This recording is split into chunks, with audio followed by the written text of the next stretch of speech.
శాంతి. బాబా వద్దకి మనము health, wealth, happiness అన్నింటి యొక్క వారసత్వాన్ని తీసుకోవడానికి వచ్చాం. బాబా ఈ ఒక్క జన్మ కోసమే కాదు, భవిష్యత్తు అనేక జన్మల కోసం మనల్ని ధనవంతులుగా చేస్తున్నారు, అన్ని రకాలుగా రిచ్గా. బాబా ఈరోజు మురళీలో చెప్పారు, మీరు బాగా చదువుకొని చాలా రిచ్గా అవ్వాలి. మీరు ఏది ఎవరిని అడిగే అవసరం ఉండకూడదు. ప్రతి జన్మలో మనం ఇచ్చేవారిగా అవ్వాలి. మనం తీసుకునే వారిని కాదు, మనం ఇచ్చేటువంటి దేవతలము. బాబా ఈరోజు మురళీలో వికల్పాలను జయించడానికి యుక్తిని వినిపించారు.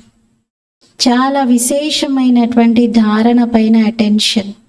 ఆ ఒక్క ధారణ పైన అటెన్షన్ ఉంటే ఎన్నో విషయాల నుండి ముక్తిని పొందుతాం. అదేంటో మరి బాబా మాటల్లో విందాము. ఇది 27 ఏప్రిల్ మురళి. मीठे बच्चे, तुम आए हो बाप से हेल्थ, वेल्थ, हैप्पीनेस का वर्षा लेने. ईश्वरीय मत पर चलने से ही बाप का वर्षा मिलता है. మధురమైన పిల్లలు, మీరు వచ్చింది బాబా నుండి హెల్త్, వెల్త్, హ్యాపీనెస్ యొక్క వారసత్వాన్ని తీసుకోవటానికి. ఆరోగ్యము, ఐశ్వర్యము, ఆనందం, సంతోషం, వీటి వారసత్వం తీసుకునేందుకు బాబా దగ్గరికి వచ్చాం. ఈశ్వరీయ మతం పైన నడవడంతో బాబా ఇచ్చే వారసత్వం మనకి లభిస్తుంది. ఈశ్వరుడు ఇస్తున్నటువంటి శ్రీమతం సిర్మాతే అంటారు బాబా. శ్రీమత్ సిర్మాతే అంటే శ్రీమతాన్ని శిరసా వహించాలి. ఎందుకంటే భగవంతుడు ఇచ్చేటువంటి మతంతోనే మనం జన్మ జన్మల ప్రారంధాన్ని తయారు చేసుకోగలుగుతాం, వారసత్వాన్ని తీసుకోగలుగుతాం, మన ఉన్నతిని పొందగలుగుతాం. బాబా వారసత్వం అని కేవలం మనకి ధనము, సంపదలను ఇవ్వడమే కాదు, సంస్కారాన్ని కూడా ఇస్తున్నారు, సభ్యతని ఇస్తున్నారు, చాలా ఉన్నతమైనటువంటి జ్ఞానాన్ని ఇస్తూ ఉన్నారు. అందుకే ఈ జ్ఞానము, ఈ వారసత్వమే మన తోడొస్తుంది. ప్రశ్న, बाप ने सभी बच्चों को विकल्प जीत बनने की युक्ति कौन सी बताई है? బాబా పిల్లలందరికీ వికల్పాలను జయించడానికి ఎటువంటి యుక్తిని తెలియజేశారు? బాబా తన పిల్లలందరికీ వికల్పాలు అంటే చెడు సంకల్పాలను జయించేందుకు యుక్తి ఏం చెప్పారు? ఈ రోజుల్లో చాలా పెద్ద సమస్యగా మారింది ఇది. చాలామంది నాకు చాలా చెడు సంకల్పాలు వస్తున్నాయండి, ఏం చేయాలి అని అడుగుతూ ఉన్నారు. బాబా ఈరోజు మురళీలో మంచి యుక్తిని తెలియజేశారు. నెగిటివ్ సంకల్పాలని సమాప్తం చేసుకోవాలి, వికారీ సంకల్పాలను సమాప్తం చేసుకోవాలి అంటే యుక్తి. जवाब, विकल्प जीत बनने के लिए अपने को आत्मा समझ भाई भाई की दृष्टि से देखो. వికల్పాలను జయించేందుకు స్వయాన్ని ఆత్మగా భావించి సోదర దృష్టితో చూడండి. శరీర్ కో దేఖ్నే సే వికల్ప్ ఆతే హై. శరీరాన్ని చూడడంతో వికల్పాలు వస్తాయి. ఇసిలియే బ్రుకుటి మే ఆత్మ భాయి కో దేఖో. అందుకే బ్రుకుటి మధ్యలో తన ఆత్మ సోదరుణ్ణి చూడండి. పావన్ బన్నా హే తుయ దృష్టి పక్కి రఖో. మీరు పావనంగా అవ్వాలనుకుంటున్నారా? అయితే ఈ దృష్టిని పక్కా చేసుకోండి. భాయి భాయి దృష్టిని నిరంతరం పతిత పావనుడైన తండ్రిని జ్ఞాపకం చేయండి. याद से ही कट निकलती जाएगी, खुशी का पारा चढ़ेगा और विकल्पों पर विजय प्राप्त कर लेंगे. స్మృతితోనే తుప్పు వదిలిపోతుంది, సంతోషపు పాదరసం కూడా పెరుగుతుంది. అలాగే వికల్పాలపైన విజయాన్ని పొందగలుగుతారు. చూడండి ఎన్ని లాభాలు ఉన్నాయి బాబా స్మృతితో. జన్మ జన్మలుగా పట్టుకున్న రష్టంతా వదిలిపోతుంది. అది ఇంకా వేరే దేనితోనూ వదలదు. ఆ తుప్పును వదిలించుకోవాలంటే బాబా స్మృతి. అలాగే మనం సంతోషంగా ఉండగలుగుతాం. సంతోషపు పాదరసం బాబాని జ్ఞాపకం చేస్తూ ఉంటే చాలా పెరుగుతుంది. ఇంకంతకు మించినటువంటి ఆనందం, సంతోషం ఇంకొక దాంట్లో ఉండదు. చివరిగా వికల్పాలు, చెడు పైన విజయాన్ని పొందగలుగుతాం. ఓం శాంతి. शिव भगवान वाच अपनी सालिग्रामों प्रति. శివ భగవాన్ వాచ ఇది సాలిగ్రాములైన ఆత్మలను ఉద్దేశించి. शिव भगवान वाच है तो जरूर शरीर होगा, तब तो वाच होगा. శివ భగవాన్ వాచ ఉంది అంటే తప్పనిసరిగా శరీరం ఉంటేనే వాచ అన్న పదం వస్తుంది. మాట్లాడటానికి శరీరం ఉండాలి, నోరైతే కావాలి కదా మాట్లాడటానికి. तो सुनने वालों को भी कान जरूर चाहिए. మరి వినేవారికి కూడా చెవులు తప్పనిసరిగా అవసరం. ఆత్మకు కాన్ ముఖ్ चाहिए. ఆత్మకు చెవులు, నోరు కావాలి. ఇప్పుడు మీరు పిల్లలు, ఈశ్వరీయ మతం మీకు లభించింది. దీన్నే రామ మతం అని కూడా అంటారు. ఇంకొక వైపు ఏముంది? రావణ మతం. ఈశ్వరీయ మతం మరియు ఆసురీ మతం అంటాం. ఈశ్వరీయ మతం అర్థకల్పం నడుస్తుంది. ఈశ్వరుని ఆదేశానుసారంగా పవిత్ర జీవితాన్ని గడుపుతూ 2 యుగాలు జీవిస్తారు. అక్కడ జన్మలు కూడా కొద్దిగానే ఉంటాయి, ఎందుకంటే అక్కడ యోగిలు ఉంటారు. और द्वापर कलयुग में है रावण मत. यहाँ जन्म भी बहुत है क्योंकि भोगी लोग है. అక్కడ సత్యత్రేతాయుగాలు అక్కడ ఉన్నటువంటి వారు యోగిలు. ద్వాపర కలియుగాల్లో రావణ మతం పైన నడుస్తారు. ఇక్కడ జన్మలు కూడా అధికంగా తీసుకుంటారు, ఎందుకంటే ఇక్కడ భోగిలు ఉన్నారు. ఇసిలియే ఆయు భీ కమ్ హోతీ హై. భోగంతో ఉంటారు కాబట్టే ఈ భోగిలకు ఆయుష్ తక్కువ అంటున్నారు. बहुत सांप्रदाय हो जाती है और बहुत दुखी होते हैं. అనేక సాంప్రదాయాలు ఏర్పడతాయి, చాలా దుఃఖం ఉంటుంది. రామ మతంలో నడిచేటువంటి వారు మళ్ళీ రావణ మతానికి వచ్చి కలిసిపోతారు. మరి మొత్తం ప్రపంచమంతా రావణ మతంలోనే ఉంది. ఇప్పుడు బాబా వచ్చి అందరికీ రామ మతాన్ని ఇస్తున్నారు. సత్యయుగంలో ఉండేది రామ మతం, ఈశ్వరీయ మతం. దానిని స్వర్గం అంటారు. ఈశ్వరీయ మతం లభించడంతో స్వర్గ స్థాపన జరుగుతుంది. అర్థకల్పం కోసం సుస్థిరంగా ఉంటుంది ఆ రాజ్యం కూడా. ఎప్పుడైతే ఆ రామరాజ్యం పూర్తవుతుందో అప్పుడు రావణ రాజ్యం ఆరంభమవుతుంది. దీనిని ఆసురీ మతం అని అంటారు. अब अपने से पूछो हम आसुरी मत से क्या करते थे. ఇప్పుడు మీకు మీరు ప్రశ్నించుకోండి, ఇంతకు ముందు ఆసురీ మతం పైన నడిచి మేమేం పనులు చేసేవారిమి, ఎలా ఉండేవారిమి. ఇప్పుడు ఈశ్వరీయ మతం పైన నడుస్తూ నేనేం చేస్తున్నాను, ఏమైనా డిఫరెన్స్ ఉందా అప్పటికి ఇప్పటికి చూసుకోవాలి. ఆగే జైసేకి నరకవాసి తే ఫిర్ స్వర్గవాసి బంతే హే శివాలయమే. ఇంతకుముందు చెప్పాలంటే నరకవాసులుగా ఉండేవారిమి, ఇప్పుడు స్వర్గవాసిగా అయ్యే పురుషార్థంలో ఉన్నాం. శివాలయానికి వెళ్తున్నాం. సత్యత్రేతాయుగాలని శివాలయం అని అంటారు కదా. जिस नाम से स्थापना होती है तो जरूर उनका नाम भी रखेंगे.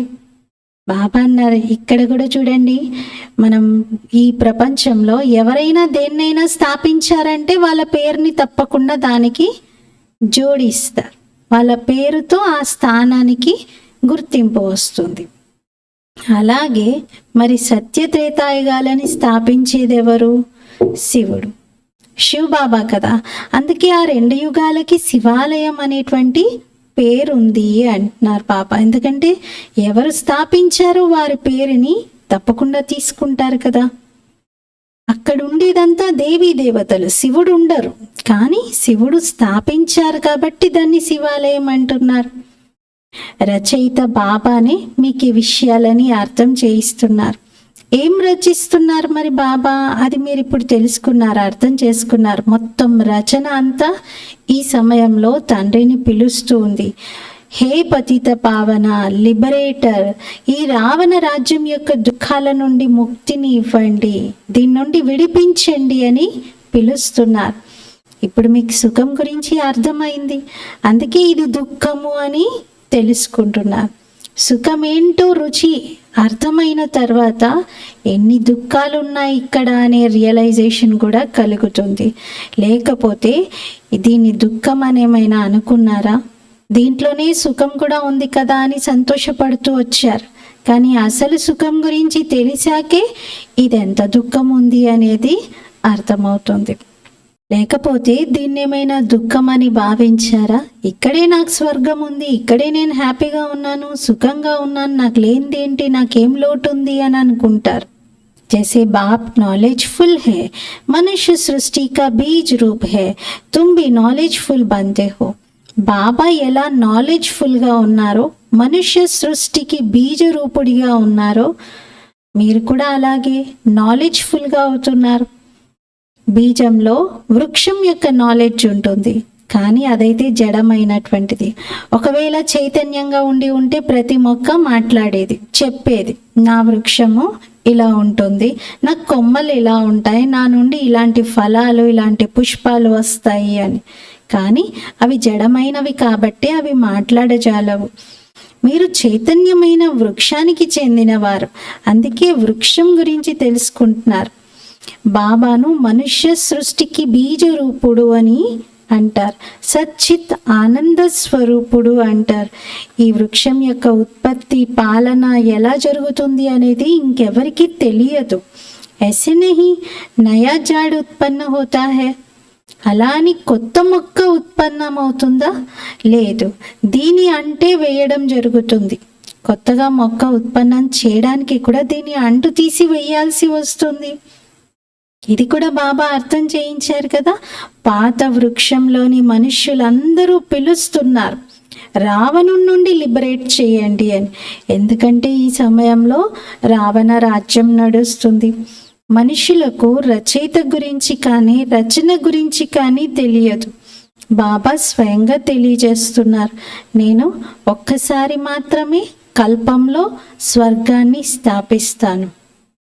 హెవెన్ కి బాద్ ఫిర్ హెల్ బంతా హై. అదే స్వర్గము కొంతకాలం తర్వాత 2 యుగాల తర్వాత నరకంగా మారుతుంది.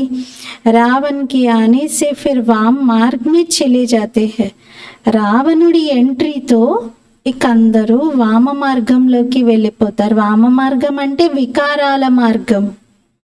సత్యుగ్ మే హెల్త్ వెల్త్ హ్యాపీనెస్ సబ్ హై. సత్యయుగంలో హెల్త్ వెల్త్ హ్యాపీనెస్, హెల్త్ అంటే ఆరోగ్యం, వెల్త్ అంటే ధనం, హ్యాపీనెస్ అంటే సంతోషం, అన్నీ ఉన్నాయి. ఇంకేం కావాలి? తుమ్ యహా ఆయే హో బాప్ సే వర్షా లేనే. మీరు ఇక్కడికి వచ్చింది అందుకే బాబా నుండి వారసత్వం తీసుకోవడానికి.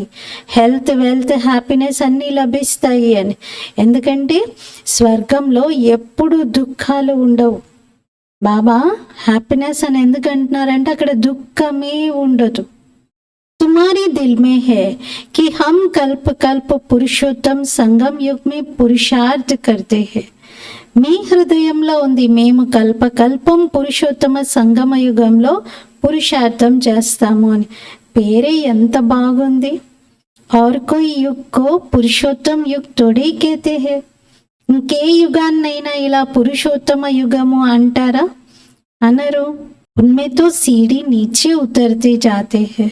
మిగతా యుగాల్లో అయితే మెట్లు క్రిందకే దిగుతూ వస్తారు. బాబాను పిలుస్తూ వచ్చారు, సమర్పణం చేసుకుంటారు, భగవంతుని ముందు అర్పణం అవుతారు. ఇంకా లేకిన్ ఏ మాలూమ్ నహీ रहता कि బాప్ కబ్ ఆయేగా. కానీ వారికి భగవంతుడు ఎప్పుడు వస్తారనే పరిచయం లేదు. పిలుస్తూ ఉన్నారు, ఓ గాడ్ ఫాదర్ లిబరేట్ చేయండి, గైడ్ చేయండి అంటారు. లిబరేటర్ బనేంగే తో జరూర్ ఆనా పడేనా. బాబాన్న నేను ముక్తిదాతగా అవ్వాలి అంటే రావాలి కదా ముందు క్రిందకి. పైనుండి ముక్తినివ్వడం అలా అయితే చేయలేరు కదా, క్రిందికి రావాల్సి వస్తుంది. తర్వాత గైడ్గా బాబా తీసుకొని కూడా వెళ్తారు. బాప్ బచ్చోं को बहुत दिनों के बाद देखते हैं तो बड़ा खुश होते हैं. తండ్రి పిల్లలను చాలా రోజుల తర్వాత చూస్తే ఎంత సంతోషపడతారు. ఈ మధ్య అయితే చాలా కాలం తర్వాత తండ్రి తన పిల్లల్ని కలవబోతున్నారు అని చెప్పి దాన్ని ముందు నుండి షూట్ చేసి అందరికీ చూపిస్తున్నారు. ఎలా కలిశారు చూడండి తండ్రి పిల్లలు చాలా కాలం తర్వాత అని. మరి అదైతే హద్దు. కానీ ఇక్కడ శివ్ బాబా బేహద్ తండ్రి, బాబా క్రియేటర్, రచ్ కర్కే ఫిర్ ఉన్కి పాలనా భీ కర్తే హై. బాబా రచన చేశాక దాని పాలన కూడా చేస్తారు. పునర్జన్మతో లేనా పడతా హై. పునర్జన్మలైతే తీసుకోవాల్సి వస్తుంది. కిస్కో 10 కిస్కో 12 బచ్చే హోతే హై, పరంతు వ సబ్ హై హద్ కే సుఖ్. కొందరికి 10 మంది పిల్లలు, కొందరికి 12 మంది పిల్లలు ఉంటారు. కానీ అదంతా హద్దు సుఖం, కాకిరెట్టతో సమానమైనది. తమో ప్రధానంగా అయిపోతారు. తమో ప్రధానంలో సుఖం ఏమైనా ఉంటుందా? ఏముండదు. మీరు సతో ప్రధానంగా అవుతారు, చాలా సుఖాన్ని పొందుతారు. సతో ప్రధానంగా ఎందుకు యుక్తి బాబా వచ్చి తెలియజేస్తున్నారు. బాబాని ఆల్మైటీ అథారిటీ అంటారు. మనుషులు అనుకుంటారు గాడ్ ఆల్మైటీ అథారిటీగా ఉంటే మరి ఏది కావాలనుకుంటే అది చేయగలుగుతారు కదా, ఆయన చేతిలోనే మొత్తం పవర్స్ ఉన్నాయి కదా, ఆయన చేయలేంది ఏంటి అని అంటారు. మరేకో జిందా కర్ సక్తే హే, చనిపోయిన వారిని కూడా ఆయన బ్రతికించగలుగుతాడు అంటారు. ఏక్ బార్ కోయినే లిఖా అగర్ ఆప్ భగవాన్ హే తో మక్కి కో జిందా కర్ దిఖాओ, ऐसे ढेर ప్రశ్న పూछते हैं. ఒకసారి ఒకరు లెటర్ రాశారంట బాబాకి, నిజంగా మీరే భగవంతుడు అవుతే మరి చచ్చిపోయినటువంటి ఈగను బ్రతికించి చూపించండి అన్నారంట. ఈగ చనిపోతే దాన్ని మళ్ళీ పునర్జీవితం చేయండి, అప్పుడు నేను నమ్ముతాను మీరు భగవంతుడు, మీ దగ్గర పవర్ ఉంది అని అంటాను అన్నారంట. ఇలా ఎంతో మంది ప్రశ్నలు అడుగుతూ ఉంటారు. కానీ బాబా అలాంటివి చేస్తారా చమత్కారాలు? బాబా నేను భగవంతుణ్ణి అని నిరూపించుకోవడానికి చమత్కారాలు చెయ్యను అన్నారు. ఎందుకంటే చమత్కారం ఎవరు చేస్తారు? మనుషులు చేస్తారు. మనుషులు మ్యాజిక్లు చేస్తారు. మ్యాజిక్ ట్రిక్స్ ఎన్ని ఉన్నాయి ఇప్పుడు చూస్తే ఆశ్చర్యం కలుగుతుంది. కళ్ళ ముందే ఎదురుగానే చేస్తున్నారు అనిపిస్తుంది, కానీ మొత్తం అంతా కూడా మ్యాజిక్ అది. అలా మనుషులే చేయగలిగేటువంటి ఆ మ్యాజిక్లను భగవంతుడు చేసి నేను భగవంతుణ్ణి అని నిరూపించుకుంటాడా? ఆయన మొత్తం ప్రపంచాన్ని పావనంగా చేస్తారు. ఆయన బేహద్దులో చేస్తారు. మొత్తం కలియుగాన్ని స్వర్గంగా మారుస్తారు. మానవుని దేవతగా మారుస్తారు. అంతే తప్ప చిన్న చిన్న చమత్కారాలతో బాబా తనను తాను నిరూపించుకోవడము, తన యొక్క ప్రత్యక్షత చేసుకోవటం అలా చెయ్యరు. तुमको बाप ताकत देते हैं जिससे तुम रावण पर जीत पाते हो. మీకు బాబా చాలా పవర్ ఇస్తున్నారు. ఆ పవర్తో మీరు రావణుని పైన విజయాన్ని పొందుతారు. బందర్ సే మందిర్ లాయక్ బంతే హో. ఎలా వానరుల నుండి మందిర యోగ్యులుగా తయారవుతారు. ఉన్హోనే ఫిర్ క్యా క్యా బనా దియా హై. ఇంకా వాళ్ళేమో చూడండి ఏమేం తయారు చేశారో. వాస్తవంగా మీరందరూ సీతలు, మీరందరూ భక్తులే. మీ అందరినీ రావణుని నుండి నేను విడిపిస్తున్నాను. రావణ్ ద్వారా తుమ్కో కభీ భీ సుఖ్ నహీ మిల్ సక్తా. రావణుని నుండి మీకెప్పుడూ సుఖం దొరకదు అంటున్నారు. ఈ సమయంలో అందరూ రావణుని జైల్లో ఉన్నారు.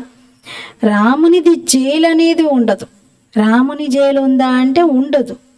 రావణుడిది జైలు ఉంటుంది. రాముడు వచ్చేది రావణ జైలు నుండి విడిపించటానికి. రావణుణ్ణి 10 తలలు ఉన్నట్టుగా తయారు చేస్తారు. 20 భుజాలు చూపిస్తారు. బాబా అర్థం చేయించారు. 5 వికారాలు పురుషుల్లో, 5 వికారాలు స్త్రీలో ఉన్నాయి. దీన్ని రావణ రాజ్యం అంటారు. 5 వికారాలని మాయ యొక్క రాజ్యం. వీళ్ళ వద్ద అయితే చాలా మాయ ఉంది అని అలా ఎవరినైనా చూసి అనడానికి లేదు అంటున్నారు. కొందరు ఏంటంటే డబ్బు బాగా ఉంటే వీళ్ళ దగ్గర బాగా మాయ ఉంది అని అంటారు. అది రాంగ్. అలా అనకూడదు. మాయ నష ఎక్కింది వాళ్ళకి అని అంటారు. కాదు, ధనాన్ని మాయ అని అనరు. ధనాన్ని సంపత్తి అంటారు. ధనాన్ని అయితే లక్ష్మి అంటారు కదా. ధనం మాయ ఎలా అవుతుంది మరి? ధనాన్ని సంపత్తి అంటారు. బాబా అంటారు ధనం పట్ల ఉన్న వ్యామోహాన్ని మాయ అంటారు. అంతే తప్ప ధనం మాయ కాదు. పిల్లలకైతే చాలా సంపత్తి లభిస్తుంది. మీరు ఎవరిని ఏది అడిగే అవసరం లేదు. ఎందుకంటే ఇది చదువు. చదువులో అడగటం ఉంటుందా ఏంటి? టీచర్ ఏది చదివిస్తే అదే స్టూడెంట్ చదువుకుంటారు. ఎవరెంత చదువుకుంటే అంతే పొందుతారు. కొన్నిసార్లు అనిపిస్తుంది వీళ్ళకి కొంచెం చెప్పాలి, వీళ్ళకి అసలు ఏంటి కొంచెం కూడా బాబా యజ్ఞం పట్ల బాధ్యత లేదు అని అనిపిస్తుంది. కానీ బాబా ఏమంటారు, ఇది చదువు. శివ్ బాబా టీచర్ డైరెక్ట్గా మురళీలో అన్నీ చెప్తున్నారు కదా, చెప్పినా కూడా కొందరికి అర్థమై కూడా వారి భాగ్యాన్ని తయారు చేసుకోరు. అంతే, ఇది చదువు. ఈ చదువులో వాళ్ళు ఆ యొక్క పాయింట్ని ధారణ చెయ్యరు. ఎవరెంత చదువుకుంటే అంతే పొందుతారు. ఎంత బాబా దగ్గర ఏది చేస్తారో దానికి రిటర్న్ అనేక రెట్లు పొందుతారు. చేయని వాళ్ళకి బాబా ఇచ్చేది కూడా ఉండదు. మీరైతే అడగకండి అంటున్నారు. మీరు అడిగే అవసరం లేదు.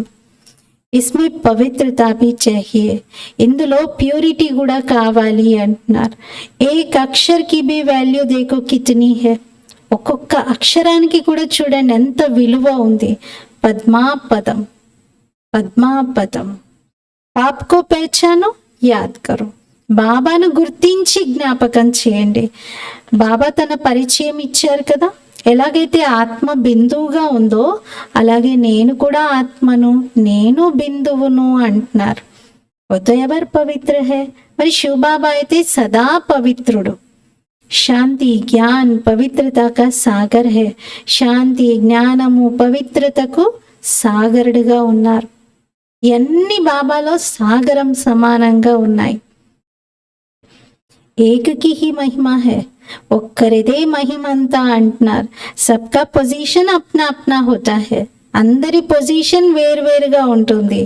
నాటక్ భీ బనాయా హే కన్ కన్ మే భగవాన్, జినోని నాటక్ దేకా హోగా వ జాంతే హోంగే. నాటకం కూడా తయారు చేశారు, కనకనంలో భగవంతుడు అని. మరి నాటకం తయారు చేసిన వాళ్ళు చూసే ఉంటారు అంటున్నారు. ఎవరైతే మహావీర్ పిల్లలు ఉంటారో వారితో బాబా అంటారు, మీరు ఎక్కడికైనా వెళ్ళండి, వెళ్ళి సాక్షిగా చూడండి. ఒకవేళ ఆ నాటకము మీరు చూడాల్సి వస్తే చూడండి, కానీ చూసి మీరు వాళ్ళకి సత్యమేంటో జ్ఞానం బోధించి రండి, వివరించి రండి అంటారు. अभी तुम बच्चे राम राज्य स्थापन कर रावण राज्य को खलास कर देते हो, ఇప్పుడు మీరు పిల్లలు రావణ రాజ్యాన్ని సమాప్తం చేసి రామరాజ్య స్థాపన చేస్తున్నారు. ఇది బేహద్ విషయం. కహానియా హద్కి బనాది హే, వాళ్ళేమో హద్దులోని కథలన్నీ తయారు చేశారు. మీరు శివశక్తి సైన్యం. శివబాబా ఆల్మైటీ కదా, సర్వశక్తివంతుడు. శివుడి యొక్క శక్తిని తీసుకోవటానికే మీరు శక్తి సైన్యంలో ఉన్నారు.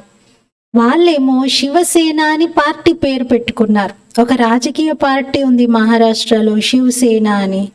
బాబా అంటారు, వాస్తవంగా మీరు శివుని యొక్క సైన్యంలో ఉన్నటువంటి వారు. అబ్ తుమారా నామ్ క్యా రఖే, మరి మీకు ఏం పేరు పెట్టాలి? అందుకే బాబా ఏమంటారు, మీరు ప్రజాపిత బ్రహ్మ కుమార్ కుమారీలు. शिव की भी तो संतान है, सारी दुनिया की आत्माएं उनकी संतान है. మీరు శివుని సంతానమే, మొత్తం ప్రపంచంలోని వాళ్ళందరూ కూడా శివుడి సంతానమే కదా. అందుకని ఇప్పుడు మనం శివుని సంతానం అనే చెప్పుకున్నా అందరిది అందులోనే వస్తుంది. అందుకని మనకి ప్రజాపిత బ్రహ్మ కుమార్ కుమారి అని పేరు పెట్టారు. శివుని నుండి మనం శక్తిని తీసుకుంటున్నాం. శివ బాబా మనకి జ్ఞానం నేర్పిస్తున్నారు. जिससे तुमको इतनी शक्ति मिलती है जो आधा कल्प तुम सारे विश्व पर राज्य करते हो. ఆ శివుని నుండి మీకు అంత శక్తి లభిస్తుంది, అర్ధకల్పం మీరు మొత్తం విశ్వం పైన రాజ్యం చేస్తారు. తుమారి యహ హే యోగ్ బల్ కి శక్తి, ఇది మీలో ఉన్నటువంటి యోగ బలం అనే శక్తి. और उनकी है బాహుబల్ కి, మరి వాళ్ళదేమో బాహుబలం యొక్క శక్తి. భారత్ కా ప్రాచీన రాజ్యోగ్ గాయా హువా హై, భారతదేశం యొక్క ప్రాచీన రాజయోగం యొక్క గాయనము చేశారు. చాహతే భీ హై భారత్ కా ప్రాచీన యోగ్ సీకే, జిస్సే ప్యారడైజ్ స్థాపన్ హువా థా. వాళ్ళు కూడా కోరుకుంటారు భారతదేశం యొక్క ప్రాచీన యోగాన్ని నేర్చుకోవాలి, దీంతోనే ప్యారడైజ్ యొక్క స్థాపన జరిగింది అని అంటారు. క్రీస్తు పూర్వము 3000 సంవత్సరాల క్రితం స్వర్గం ప్యారడైజ్ ఉండేది అని. అది ఎవరు తయారు చేస్తారు మరి ఆ స్వర్గాన్ని? భగవంతుడే కదా. ఎలా తయారైంది? యోగంతో. तुम हो प्रवृत्ति मार्ग वाले सन्यासी, अगर बार छोड़ जंगल में चले जाते हैं, ड्रामानुसार हर एक को पाठ मिला हुआ है. మీరందరూ ప్రవృత్తి మార్గంలో ఉండే సన్యాసులు. యాక్చువల్లీ చెప్పాలంటే సన్యాసి అనే పేరుకి ప్రవృత్తి ఆపోజిట్. సన్యాసి అంటేనే నివృత్తిలో ఉండేవారు, కానీ మనం మాత్రం ప్రవృత్తిలో ఉండే సన్యాసి అంటే గృహస్థంలో ఉంటూ సన్యాసం చేస్తున్నవారు. వాళ్ళేమో గృహస్థానికి దూరమై సన్యాసం చేసేవారు. బాబా అంటారు డ్రామాలో ఒక్కొక్కరిది ఒక్కొక్క పాత్ర. వాళ్ళ పాత్రనేమో గృహస్థం వదిలి సన్యాసం చేయడం, నివృత్తిలో ఉండడం. మీ పాత్ర గృహస్థంలోనే ఉంటూ సన్యాసం చేయటం, పవిత్రంగా ఉండటం. ఇతनी छोटी सी बिंदी में कितना पाठ है, इसको कुदरत ही कहेंगे. ఇంత చిన్న ఆత్మలో ఎంత గొప్ప పాత్ర ఉంది, దీన్ని ఒక ప్రకృతి వింత అని అంటారు. బాబా అయితే సదా శక్తిమాన్ గోల్డెన్ ఏజ్డ్గా ఉంటారు. ఎవర్ శక్తిమాన్గా ఉంటారు. ఇప్పుడు మీరు బాబా నుండి శక్తిని తీసుకుంటున్నారు. ఇది డ్రామా తయారయ్యి ఉంది. అలాగని బాబాను వేల సూర్యుల కన్నా తేజోమయ రూపుడు అని చెప్పి నేను చూడలేను, భయంకరమైనటువంటి పవర్ ఉంటుంది భగవంతుడిలో, ఆ పవర్ని తట్టుకోలేము అని అంటారు. బాబా అన్నారు అటువంటిదేమీ లేదు. ఎవరి భావం భావన ఎలా ఉంటే అలా వర్ణిస్తూ వచ్చారు భగవంతుడిని. ఆంకే లాల్ లాల్ హో జాతి హై, కళ్ళన్నీ ఎర్రగా అయిపోతాయి, చూస్తే ఎక్కువసేపు అలా చూసి ఉండలేము అంటారు. బస్ కరో హమ్ నహీ సెహన్ కర్ సక్తే, ఇంకా ఆపండి, ఇంకా చాలు, మేము సహించుకోలేము అని అన్నారంట. అలా అర్జునుడు విశ్వరూపం చూసినప్పుడు కృష్ణుడితో అన్నట్టుగా చెప్పారు, కానీ వాస్తవంగా భగవంతుని రూపమేమి అలా ఆత్మ చూడలేకుండా సహించుకోలేనంతగా దుఃఖపెట్టేలాగా ఏమీ ఉండదు. భగవంతుదైతే చాలా మనోహరమైనటువంటి సుందరమైన రూపం. వారినే సత్యం శివం సుందరం అంటారు. బాప్ कहते हैं वह सब भक्ति मार्ग के संस्कार है, ये तो नॉलेज है. అవన్నీ భక్తి మార్గం సంస్కారాలు పిల్లలు అంటున్నారు. ఇక్కడైతే మీరు జ్ఞానం తీసుకుంటున్నారు, ఇందులో చదువుకోవాలి. బాబా టీచర్గాను ఉన్నారు, చదివిస్తూ ఉన్నారు, సతో ప్రధానంగా తయారు చేస్తూ ఉన్నారు. బాబా అర్థం చేయించారు, పిల్లలు తమో ప్రధానం నుండి సతో ప్రధానంగా అవ్వాలంటే హియర్ నో ఈవిల్. మనుషులకు తెలియట్లేదు ఇది ఎందుకు చెప్పారు అనేది, అర్థం చేసుకోవట్లేదు. అందుకే ముందు కోతి చిత్రాలను తయారు చేశారు, కానీ ఇప్పుడైతే ఈ కాలంలో మనుషులవే తయారు చేస్తున్నారు. ఎందుకంటే కోతుల ద్వారా నీతిని బోధిస్తే మనుషులకు అర్థం కాదు అనేది తెలిసిపోయింది. ఇప్పుడేంటి, లాఫింగ్ బుద్ధ యొక్క స్టాచ్యూస్ అన్నీ కూడా చెడు వినొద్దు, చెడు చూడొద్దు, చెడు మాట్లాడొద్దు, చెడు ఆలోచించొద్దు అని ఇలా 4 తయారు చేసి సేల్ చేస్తున్నారు. బాబా కూడా నళిని అక్కేవి ఫోటోలు తీయించారు. అలా చెడు వినొద్దు, చూడకూడదు, మాట్లాడద్దు అని ఒక క్యాలెండర్ తయారు చేయించారు. అలా మనుషులైతే భక్తి యొక్క నశాలోనే బాగా ఉంటున్నారు. భక్తి యొక్క రాజ్యం ఉంది కదా, ఇప్పుడైతే జ్ఞానం యొక్క రాజ్యం నడుస్తుంది. ఫరక్ హో జాతా హై, తేడా ఉంటుంది అంటున్నారు. పిల్లలకి తెలుసు నిజంగా జ్ఞానంతో చాలా సుఖం ఏర్పడుతుంది. భక్తితో మెట్లు క్రిందకి దిగుతూనే ఉంటారు. మనం మొదట సత్యయుగంలో ఉండేవారిని, కానీ పేను మాదిరిగా నిదానంగా నడుచుకుంటూ దిగుతూ దిగుతూ చివరికి వచ్చేసాం. 1250 సంవత్సరాల్లో 2 కళలు తగ్గుతాయి. చంద్రుని సమానంగా. చంద్రునికి గ్రహణం పట్టుకుంటుంది కదా, కళలు తగ్గుతూ ఉంటాయి. నిదానంగా తగ్గుతూ తగ్గుతూ తగ్గుతూ ఒక రేఖగా మిగిలిపోతాడు.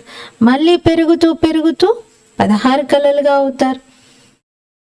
ఇది అల్పకాలికమైనటువంటి విషయం. చంద్రునిలో కళలు తగ్గడం పెరగడం, ప్రతి 15 రోజులకు ఒకసారి ఈ మార్పును గమనిస్తూ ఉంటాం. కానీ బాబా బేహద్ విషయం చెప్తున్నారు. ఈ సమయంలో అందరిపైన రాహు గ్రహణం ఉంది. ఉన్నతమైనటువంటిది బృహస్పతి దశ. క్రిందకి దిగజారుతూ రాహు దశకు చేరుకున్నారు. పూర్తి దివాలా తీశారు. బృహస్పతి దశతో మనం చాలా ఉన్నతంగా అవుతాము, రాహు దశతో పడిపోతాం. బేహద్ విషయాలు బాబా చెప్తూ ఉన్నారు. వాళ్ళకి అనంతమైనటువంటి తండ్రి గురించి తెలియదు. ఇప్పుడు రాహు దశ అయితే అందరిపైన ఉంది. మీకు తెలుసు, ఇంతకుముందు మాకు ఈ విషయాలు తెలియదు అని. రాహు దశ ఇన్సాల్వెంట్గా తయారు చేస్తుంది. బృహస్పతి దశ సాల్వెంట్గా తయారు చేస్తుంది, అంటే పవిత్రంగా తయారు చేస్తుంది. భారత్ కిత్నా సాల్వెంట్ తా. భారతదేశం ఎంత సుసంపన్నంగా పవిత్రంగా ఉండేది. ఒకటే భారతదేశం ఉండేది. సత్యయుగంలో రామరాజ్యం, పవిత్ర రాజ్యం ఉంటుంది. దాని మహిమనే అధికంగా ఉంది. అపవిత్రమైనటువంటి రాజ్యంలో ఏం మహిమ చేస్తారు? ఇక్కడ అందరూ మేము నిర్గుణులము, మాలో ఏం గుణాలు లేవు అంటూ దేవతల ముందు పాడుతూ ఉంటారు. ఇటువంటి నిర్గుణ సంస్థ అని కూడా ఒకటి తయారైంది. అరే ఏదో సారీ దునియా నిర్గుణ సంస్థ హే. బాబా అన్నారు, ఆ కొద్ది మంది ఏంటి, ఆ సంస్థలో ఉన్న వాళ్ళు మాత్రమే కాదు, మొత్తం ప్రపంచమంతా నిర్గుణ సంస్థగానే ఉంది.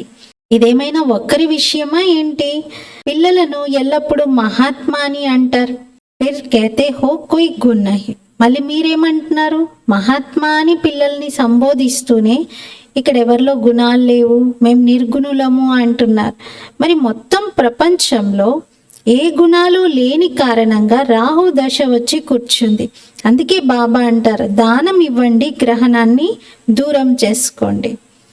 ఇప్పుడు అందరూ తిరిగి ఇంటికి వెళ్ళేది ఉంది. దేహ సహితంగా దైహిక ధర్మాలన్నింటినీ విడిచిపెట్టండి. స్వయాన్ని ఆత్మనిశ్చయం చేసుకోండి. ఇంకా తిరిగి ఇంటికి వెళ్ళాలి. పవిత్రంగా ఉండని కారణంగా ఆత్మ తిరిగి ఇంటికి వెళ్ళలేకపోతుంది. ఇప్పుడు పవిత్రంగా అయ్యేందుకే బాబా యుక్తిని తెలియజేస్తున్నారు. బేహద్ తండ్రిని జ్ఞాపకం చేయండి అని. కొందరు అంటారు, బాబా మేము మర్చిపోతున్నాము అని.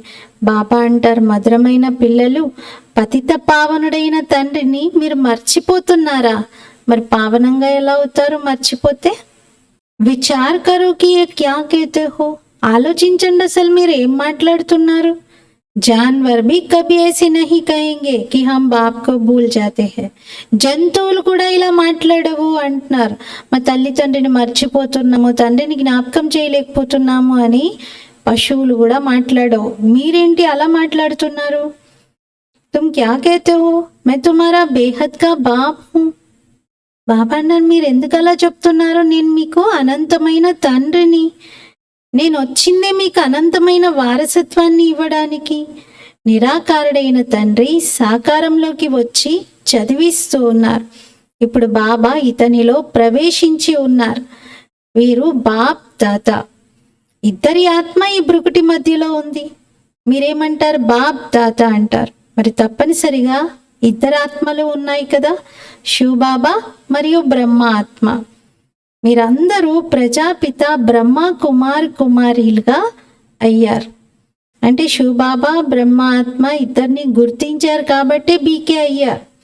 మీకు నాలెడ్జ్ లభించింది, మీకు అర్థమైంది మేమందరం ఆత్మలం, పరస్పరం సోదరులుగా ఉన్నాము అని. ప్రజాపిత బ్రహ్మ సంతానంగా అవడంతో బెహన్ బాయిగా అవుతాం, కానీ శివబాబా సంతానం మనమందరం సోదరులుగా ఉన్నాం.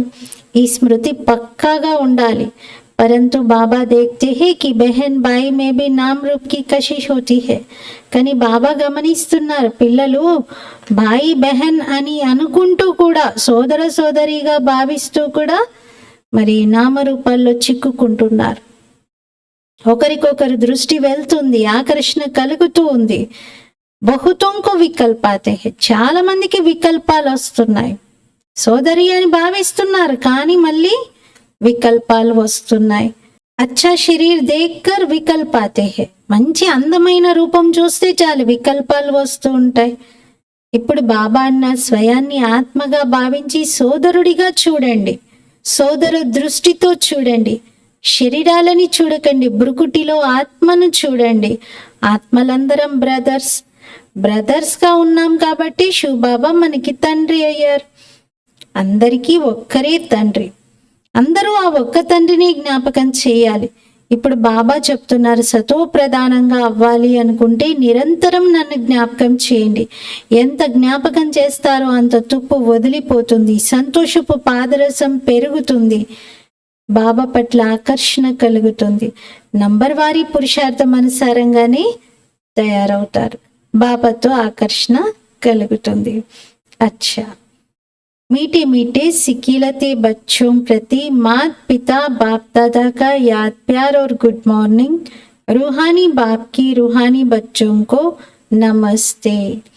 हम रूहानी बच्चों की रूहानी बाप दादा को याद प्यार गुड मॉर्निंग और नमस्ते। मेरा बाबा मीठा बाबा प्यारा बाबा शुक्रिया बाबा। धारण కోసం मुख्य सारము। फर्स्ट पॉइंट, पढ़ाई पर पूरा ध्यान देकर स्वयं को संपत्तिवान बनाना है। చదువు పైన పూర్తిగా శ్రద్ధ వహించి సంపత్తివంతులుగా తయారవ్వాలి. ఏది అడగకూడదు.